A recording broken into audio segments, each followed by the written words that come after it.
Sahabat-sahabat, semalam berlaku sebuah kejadian yang menyayat hati kita semua, iaitu seekor anak gajah dilanggar oleh sebuah lori dan ibu gajah menunggu di sebelah lori itu lebih daripada 5 jam meratapi anaknya yang meninggal dunia.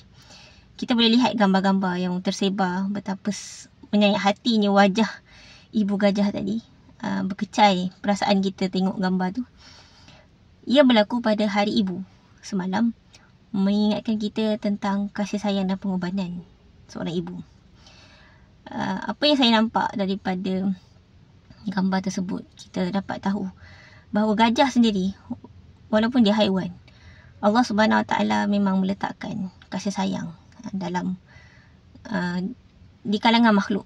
Seperti mana sabda Rasulullah Sallallahu Alaihi Wasallam, Allah menjadikan rahmat itu 100 bahagian.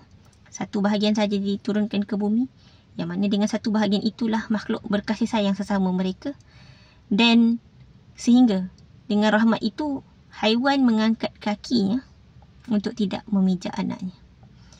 Jadi saya mengingat kembali daripada hadis ini dan daripada kejadian gajah tadi, bahawa kasih sayang itu muncul pada perbuatan kita, ataupun boleh diukur melalui apa yang kita tunjuk. Macam kita tengok ibu gajah tu berdiri di sebelah lori tu lebih daripada 5 jam, menunjukkan betapa kasihnya dia terhadap anak dia.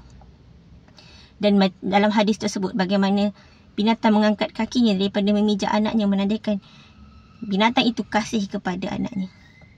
Bermaksud kasih sayang yang abstrak yang kita sebut, yang kita simpan dalam hati selalunya, yang kita tak sebut kepada orang, adalah benda yang boleh diukur.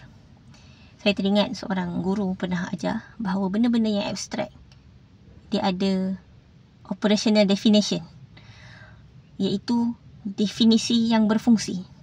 Kita mengukur benda-benda yang abstrak dengan benda-benda yang kita tunjukkan, dengan benda-benda yang boleh membuktikan benda tu ada. Samalah seperti kasih sayang kita terhadap ibu kita, contohnya terhadap ahli keluarga kita. Hadirkanlah perbuatan-perbuatan yang menunjukkan kita menyayangi seseorang, kita bersikap rahmat terhadap seseorang. Bukan hanya menyimpan di dalam hati biar kita tahu dan orang tu tertunggu-tunggu, ternanti-nanti, ini betul ke sayang kat aku, kan? Kadang-kadang benda tu perlu diucap, kadang-kadang benda tu perlu ditunjukkan. Jadi gajah tersebut mengajar kita semua bahawa kasih sayang itu diingatkan, diperingatkan dengan cara kita berinteraksi, cara kita memberi reaksi terhadap apa yang berlaku terhadap seseorang. Dan itulah yang berlaku pada ahli keluarga kita, baik atau buruk, bergantung pada reaksi kita nak menunjukkan macam mana kita menyayangi seseorang itu. Sampai di sini saja. Semoga kita dapat berkasih sayang supaya Allah Subhanahu Wa Taala menyayangi kita. Assalamualaikum warahmatullahi wabarakatuh.